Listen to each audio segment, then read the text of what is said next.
Muito olá a todos, meu nome é Gabriel Araújo, tenho 22 anos e hoje vamos falar sobre autoconhecimento. Autoconhecimento, o fundamento básico da vida cristã. Primeiro de tudo, qual que é o segundo maior mandamento da lei de Deus? Amar ao próximo como a ti mesmo. E como nós amamos ao próximo? Muitas pessoas podem dizer que nós amamos oferecendo dinheiro, oferecendo coisas materiais. Outras pessoas podem dizer que amam ao próximo oferecendo seus talentos, como por exemplo, eu sei cantar bem, logo eu vou cantar para agradar o outro. Eu sei cozinhar bem, logo eu vou fazer uma comida gostosa para aquela pessoa. Eu sei ensinar bem, logo eu vou ensinar as coisas da vida para aquela pessoa. E tudo bem, essas coisas até podem representar algum tipo de amor, de certa forma. Mas o maior amor e o mais eficiente que nós podemos oferecer para o outro é a nossa própria vida. E o ser humano, ele é composto por algumas coisas. Primeiro, a mais importante é a vida espiritual como um todo, porque nós temos alma, logo nós não somos apenas corpo, ou seja, não vivemos apenas de, de realidades empíricas, empíricas no sentido de, pelas experiências que nós vamos tendo durante a vida. Por exemplo, se eu coloco o dedo aqui na panela quente, eu vou queimar o dedo, logo eu não vou colocar mais aquilo. Isso é uma experiência empírica que eu estou aprendendo com o meu corpo. É uma experiência, né, de fato corporal. Mas o ser humano, ele é composto por uma realidade que nós não conseguimos enxergar, que é uma realidade espiritual, que está embutido na nossa alma. Logo, quando se fala de ser humano, é muito diferente dos animais, pois eles não possuem essa realidade como nós. Eles vivem meramente pelos seus instintos naturais, né, que Deus instituiu neles. Diferente do ser humano. O ser humano, claro, ele tem seus instintos naturais também, mas a gente tem uma pulsação diferente. A gente tem uma potência chamada alma. E nós temos que cuidar dela. E nessa potência chamada alma, não está presente apenas coisas bonitinhas, lindas, maravilhosas. Não. Deus criou ela perfeita, maravilhosa, obviamente, mas o pecado original trouxe uma certa desordem para isso. Por que é importante, né, falarmos de autoconhecimento? Se nós temos que amar ao próximo, e a melhor forma de nós amarmos ao próximo é oferecer a nossa própria vida, sempre é válido a gente ter isso em mente de que nós precisamos buscar ser melhores, cada dia mais. Muitas vezes a gente já ouve falar na igreja ou até fora da igreja de ah, a vida é um dom de Deus. Realmente é um dom de Deus. Só que a gente tem uma visão uma interpretação um pouco equivocada a respeito do que é dom. Porque quando a gente fala de dom, talento, a gente pensa que dom é sempre uma coisa para nós. Só que não é. Pensa num copo ou então num pote. Eu tô aqui com um soro fisiológico. Pensa nisso. Esse pote, por si só, é um plástico e tudo bem, beleza. O que tem dentro desse pote? Soro fisiológico. O soro fisiológico que está dentro daqui traz algum tipo de benefício, alguma coisa para esse pote? Não. Não tem nenhum tipo de utilidade. Qual que é a grande sacada? Eu vou no mercado para comprar esse aqui, não pelo pote, não pelo recipiente, mas pelo que tem dentro do recipiente, que é o soro fisiológico. Porque esse soro fisiológico não vai mudar nada na vida desse pote, mas vai fazer um bem para mim. Quando a gente fala de dom, é a mesma coisa. Eu, Gabriel Araújo, sou um recipiente das graças de Deus. E as graças de Deus podem vir em formato de dom, de talento. Por exemplo, eu posso dizer que Deus me deu o dom, o talento, de falar em público, de falar bem. Eu tenho essa capacidade naturalmente. Outras pessoas têm mais dificuldade. Logo, eu posso dizer que Deus me deu esse dom. Agora, esse dom é para mim? Não. É para as pessoas. Como assim? Ah, mas todo mundo vai achar lindo você falando super bem, não sei o que, tal, tal, tal. Beleza. De certa forma, ok. Só que percebe que o bem maior é para os outros? Por quê? Porque se eu falo bem, minha comunicação vai ser muito clara. E as pessoas vão entender o que eu tenho para falar com muita facilidade. Percebe que o bem maior está para o próximo? É um servir praticamente para o próximo? A nossa vida é assim. Se na igreja ou a gente ouve falar que a vida é um dom, então não é que Deus deu a vida para nós no sentido de que nós devemos usá-la apenas para nós e para o nosso bem. Não. Se a vida é um dom, então não é para um bem para nós, é para o próximo. E como assim? Porque a gente tem que servir ao próximo. Como? Amando. Por isso, o segundo maior mandamento da lei de Deus é amar o próximo como a ti mesmo. Só que, como eu disse, o pecado original, ele veio e trouxe uma desordem na nossa alma. E isso é um grande problema. Porque lembra que eu falei que se a nossa vida é um dom e nós temos que oferecer a nossa vida em serviço do outro, o que você tem para oferecer para o outro hoje? Não estou falando da sua capacidade aquisitiva, não estou falando da sua questão financeira, não estou falando disso, do que você tem de bens materiais, não é isso. O que você tem dentro de você para oferecer para o próximo? E isso envolve as suas qualidades, as suas virtudes, mas envolve também os seus vícios. Vícios entenda como qualquer mau hábito. Se nós não fazemos o exercício de autoconhecimento, de certa forma redescobrir a nós mesmos, nós não vamos ter essa capacidade de diagnosticar aquilo que nós temos de ruim em nós, de vicioso em nós. A gente tem essa percepção um pouco equivocada também em relação à palavra vício, porque a gente sempre pensa apenas vício, sei lá, vício em droga, vício em álcool, vício em jogo de azar. Só que não é. Entenda vício como qualquer mau hábito. Por exemplo, eu sou uma pessoa muito preguiçosa. Eu tenho esse vício da preguiça. Eu tenho essa tendência ruim para preguiça. E eu tenho que lutar com ela todos os dias. Como? Com disciplina. Com a virtude da disciplina. Todo vício, entenda vício como um mau hábito, todo vício tem uma virtude que contrapõe. Se você tem um tipo de vício, você deve buscar estudar qual é a virtude que vai fazer você crescer contra aquele vício, que vai fazer você crescer em hábitos positivos que vai combater aquele vício. No meu caso, a disciplina. E nós devemos fazer isso com todos os nossos vícios. Nós temos essas tendências naturais por conta do pecado original, tendências naturais ruins, mas também temos tendências naturais boas que Deus nos deu como pessoas em si. A grande questão é que seres humanos são todos singulares. Cada pessoa é muito diferente uma da outra. Porque, como eu disse, nós não somos compostos de uma maneira simples, sei lá, algo unitário ali. Nós somos compostos por várias coisas.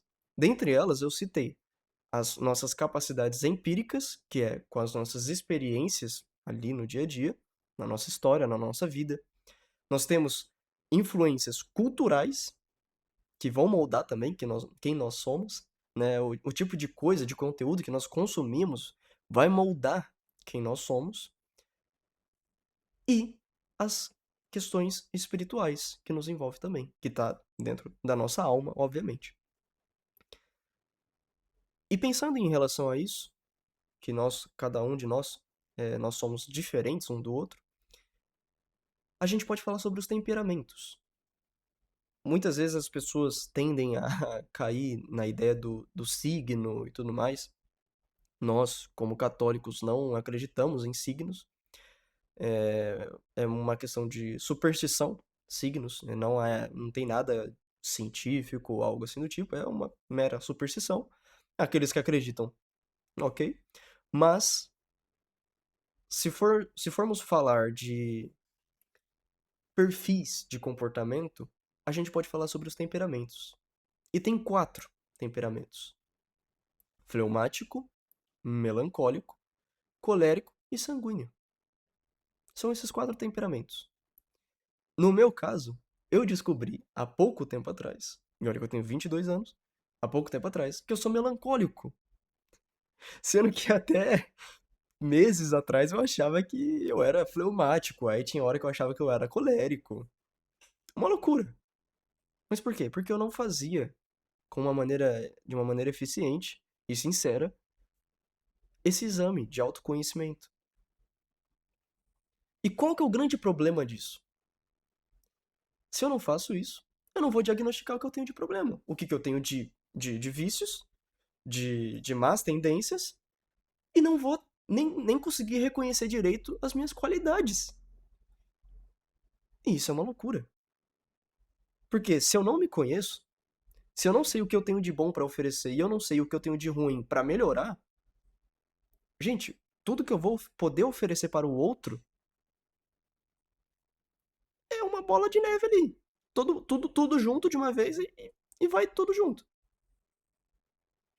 Eu não tenho nem a capacidade de filtrar o que eu quero oferecer para o outro. Ah, se eu quero oferecer somente a parte boa, eu não sei nem qual que é a minha parte boa. Então é importantíssimo nós fazermos esse exame de autoconhecimento. Por exemplo, eu não sabia muitas coisas que aconteciam em mim, eu não conseguia compreendê-las. Algumas coisas de que eu era naturalmente. Por exemplo, sendo melancólico, eu sou uma pessoa que sou um pouco mais introvertida. Introvertida não entenda como tímido, propriamente. Mas introvertida no sentido que eu gosto de ficar mais sozinho, eu gosto um pouco da solitude, eu gosto de falar pouco. Falar pouco no sentido de, eu não quero tá falando o tempo inteiro. Isso é uma coisa característica de uma pessoa sanguínea, por exemplo, que não consegue ficar quieta, que tá o tempo todo ali falando. Blá, blá, blá. Isso é coisa tipicamente de uma pessoa sanguínea. Eu não sou uma pessoa muito impaciente no sentido de ser muito explosiva. Isso é uma coisa típica de uma pessoa colérica. Eu não sou uma pessoa que, sei lá, fica só vegetando aí na vida e, tipo, tudo que acontece a pessoa meio que passa reto, assim, sabe? Tipo, nada atinge aquela pessoa. Não, eu sou uma pessoa extremamente sensível. Sensível no sentido de que tudo que me acontece ao meu redor ganha uma profundidade muito grande em mim. E aquilo fica ecoando por muito tempo, por muito tempo. E isso é uma característica típica de melancólico. Se eu fosse uma pessoa que acontece as coisas à minha volta e é como se não tivesse acontecido nada, isso seria típico de um fleumático. Só que eu sou um melancólico. Eu sinto as coisas com uma profundidade muito grande. Aquilo fica ali marcado por muito tempo. Pode ser que eu não expresse isso para as outras pessoas. As outras pessoas pode ser que não percebam isso. Porque eu sempre guardo as coisas para mim. E isso é típico de melancólico. Agora, você vai falar, o temperamento determina quem você é? Não. É um exame de autoconhecimento. Não é que foi algo que determinou que eu sou do temperamento melancólico. Não. É uma coisa de você ver o seu perfil. Você vê, na internet tem vários testes de temperamentos. Se você faz isso aqui, faz isso aqui, faz isso aqui, vai marcando, tal, tal, tal, tal, tal, tal, tal, tal. E aí no final do exame vai falar, de acordo com as questões que você respondeu, da maneira que você reagiria naturalmente, você provavelmente tem o perfil de um melancólico, você provavelmente tem o perfil de um sanguíneo. É a questão de autoconhecimento. E isso é importantíssimo. Justamente por essa questão de você ver o que você tem de bom e o que você tem de ruim para melhorar. Santo Agostinho fala: primeiro, conhece-te, aceita-te e supera-te. Também porque se nós reconhecermos o que nós temos de bom e o que nós temos de ruim, e nós não gostarmos do que nós temos de ruim e ficar só lamentando, não vai adiantar nada. A gente tem que aceitar que a gente nasceu daquela maneira, nós fomos moldados daquela maneira, e é isso. Até porque, até porque o nosso perfil, o nosso ser, tem muito a ver com esse carinha aqui. Foi Deus que nos fez dessa maneira. Foi Deus que permitiu que nós tenhamos dificuldades em certas áreas da vida. Um fleumático tem muita dificuldade para falar em público. O fleumático vai fazer o quê? Vai ficar só lamentando? Não. Ele tem que exercer, tem que crescer em virtude, tem que crescer como pessoa, tem que se desenvolver como pessoa para superar aquela dificuldade e vencer aquilo. O temperamento, as suas inclinações, boas ou ruins, não determinam quem você é. A questão é que você tem que buscar reconhecer que você tem dificuldade e buscar exercer melhor para você superar aquilo. São Tomás de Aquino até diz que o autoconhecimento é um exercício de você harmonizar a razão e o sentido. Porque muitas das coisas do ser humano, quando se fala de desordem, elas estão associadas aos sentidos. Muitas das coisas, nem todas, mas muitas das coisas. Por exemplo, eu falei que eu tenho muita preguiça. Porque isso tem a relação com os meus sentidos. Ou seja, com o meu corpo e etc.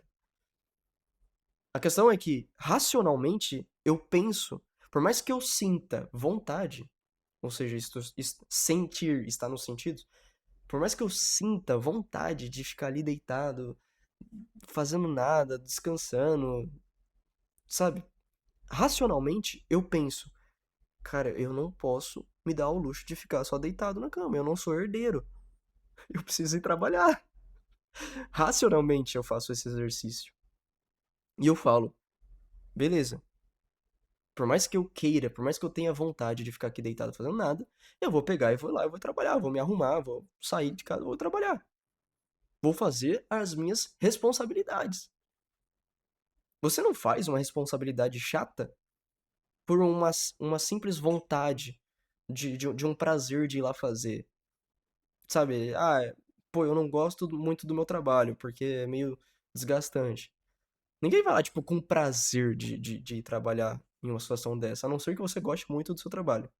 Mas ninguém vai. A gente vai porque a gente tem a responsabilidade de ir lá trabalhar, ganhar dinheiro, sustentar nossa casa. E isso não é um exercício sentimental. Não é dos sentidos, que eu tenho prazer, logo eu vou fazer isso. Não. Isso é um exercício racional, porque você necessita daquilo, você sabe racionalmente que você necessita daquilo. E a gente precisa fazer mais esse tipo de exercício. Os sentidos, eles são importantes, eles são coisas boas da nossa vida. Por quê? Porque foi Deus que instituiu os sentidos. Tudo que Deus criou é bom. Agora, se aquilo está desordenado, obviamente aquilo vai causar um mal. Porque Deus criou tudo bom, só que tudo ordenado. Se você vive na desordem, aquilo vai ser uma coisa ruim. Lembra que eu falei do sanguíneo? O sanguíneo, ele tem essa capacidade de falar muito. Agora, falar é uma coisa boa ou uma coisa ruim? Na sua matéria, ele é neutro. Por quê? Porque falar pode ser bom, mas pode ser ruim também. Se uma pessoa fala muito, muito, muito, muito, muito, pode ser que ela fale em momentos errados. Pode ser que ela fale coisas que ela não deveria falar. E isso é um erro, isso é um vício. É um vício na língua. É um vício no falar. Agora, essa pessoa ela pode usar essa capacidade dela de falar para o bem. Porque ela pode ser uma ótima pessoa para ensinar, para palestrar, para ensinar coisas boas, para conseguir conversar com as pessoas, porque conversar com as pessoas é uma coisa boa. Vamos supor, uma pessoa tá ali carente, tá triste, tá precisando conversar. Pô, chama um sanguíneo. Você vai ter papo para conversar horas. Pode ser uma coisa boa. E todo mundo tem isso. Todas as coisas são dessa forma. A questão é que exige uma certa ordenação, uma certa ordem. Tudo que vive na desordem causa coisas ruins. Agora, lembra que eu falei da frase de Santo Agostinho de conhece-te, aceita-te e supera-te? Então, às vezes, se a gente ficar nessa melancolia de pensar, poxa, Deus me deu esse defeito, Deus permitiu que eu tivesse essa dificuldade, pô, agora já era, largar, chutar o balde. Cara, beleza, você vai continuar sendo uma pessoa desprezável, uma pessoa, assim, ruim de se conviver. Porque você não vai estar querendo tratar ali dos seus defeitos, seus vícios. Então vai ser uma pessoa desagradável de se viver, minimamente, né? No mínimo desagradável. Agora, se nós abraçamos os nossos defeitos como nossas pequenas cruzes do dia a dia, isso se torna o nosso caminho de santidade mais efetivo. Como eu falei, citando mais uma vez essa frase de São José Maria Escrivá. Nós devemos viver o extraordinário no ordinário. São José fala, São José Maria fala, estabeleça poucas e pequenas metas, mas estabeleça. Não é de você estabelecer metas assim pro resto da tua vida, de tipo assim, hoje eu tenho 22 anos. Aos 30 anos eu quero ser gerente, aos 40 anos eu quero ter uma empresa faturando sei lá quanto, Não é isso. Estabeleça pequenas metas. Metas pro seu desenvolvimento, pra sua vida aí pessoal. Por exemplo, eu tenho o vício da preguiça. Eu vou estabelecer uma pequena meta de todos os dias acordar no máximo 8 horas da manhã. Isso é uma pequena meta. E isso vai me trazer aquele sentido de estar traçando um caminho de santidade. Por quê? Porque eu estou crescendo em virtude. Qual virtude? Na virtude da disciplina. E mais, eu estou mortificando os meus sentidos, a minha vontade. Eu estou mortificando a minha carne. Dessa forma, eu cresço de uma maneira gigantesca. Porque eu não vou estar sendo mais regido pela minha própria carne. As rédeas da minha vida vão estar com a minha razão. Porque eu não vou ser mais movido simplesmente pelo impulso dos meus sentimentos, dos meus hormônios. Não. O controle vai estar aqui, ó, na minha razão. Por quê? Os meus sentidos não sabem as coisas que são boas ou ruins. Os meus sentidos não têm essa capacidade de discernir o que é certo e o que é errado. São apenas sentidos. São sensores. E eles reagem de uma maneira natural. Quem tem essa capacidade de discernir o que é certo e o que é errado, tá aqui, na minha razão, na minha alma. A minha alma sabe o que é certo e o que é errado. Minha alma sabe o que é ordem e o que é desordem. Então, é fundamental isso. A gente assumir os nossos defeitos não como algo problemático no sentido, eu vim com defeito, eu vim com problema, eu vim com erro de fábrica. Isso não existe. Foi Deus que fez você. Quem ferrou você foi o pecado original. Agora, e também as nossas experiências podem nos trazer vícios durante a nossa vida. Agora, você ficar simplesmente se lamentando por isso, você não vai crescer em virtude. Pelo contrário, vai estar crescendo em vício, porque reclamar é um vício, murmurar é um vício também. Agora, se você assume essa cruz e abraça ela como a cruz da sua vida, por mais que seja uma coisa pequena, por mais que seja uma coisa que não afete as outras pessoas, eu vou assumir isso como minha cruz pessoal ali, pequena, né, no meu dia a dia, vencendo essas coisinhas pequenas ali. E nisso, eu vou crescer. Eu vou ser uma pessoa melhor dessa forma. Vencendo os meus defeitos, os meus vícios, as minhas más inclinações. Dessa forma, eu vou crescer em virtude. E as virtudes, que são bons hábitos, vão ser o que eu vou ter para oferecer para o próximo. Logo, eu vou estar cumprindo com o segundo maior mandamento da lei de Deus, que é amar ao próximo. Se eu estou me esforçando para melhorar como pessoa, Isso é uma prova de que eu estou me esforçando para amar o próximo da melhor maneira. Não tô falando que eu preciso necessariamente ser perfeito para amar o próximo, não. A questão é que se você está se esforçando para superar os seus problemas, os seus defeitos e crescer em virtudes, você vai ter mais coisas boas para oferecer para aquelas pessoas. Logo, eu vou estar amando elas. Porque você não ama alguém se você vai deliberadamente oferecer uma coisa ruim para a pessoa. Você quer oferecer o melhor. E como a gente ama o próximo, oferecendo a nossa vida. Se a nossa vida tem mais coisas boas do que ruins, então eu tô amando mais. Eu estou fazendo esse exercício de amar o próximo. Enfim, autoconhecimento, fundamento básico da vida cristã. Espero que vocês tenham gostado. Deixe aí nos comentários o que vocês acharam dessa reflexão. E se vocês já passaram por essa pira de ter esse impacto assim na vida, tipo, poxa, eu não sabia que eu era assim, descobri agora, caramba, que loucura, tinha coisa que eu fazia que era errado e eu nem sabia. Ou então tinha qualidades que eu tinha e eu nem sabia. Deixa aí nos comentários se você já teve esse tipo de experiência, porque eu tenho quase todos os dias. Enfim, muito obrigado. Deixe um like e compartilhe esse vídeo. Fiquem com Deus.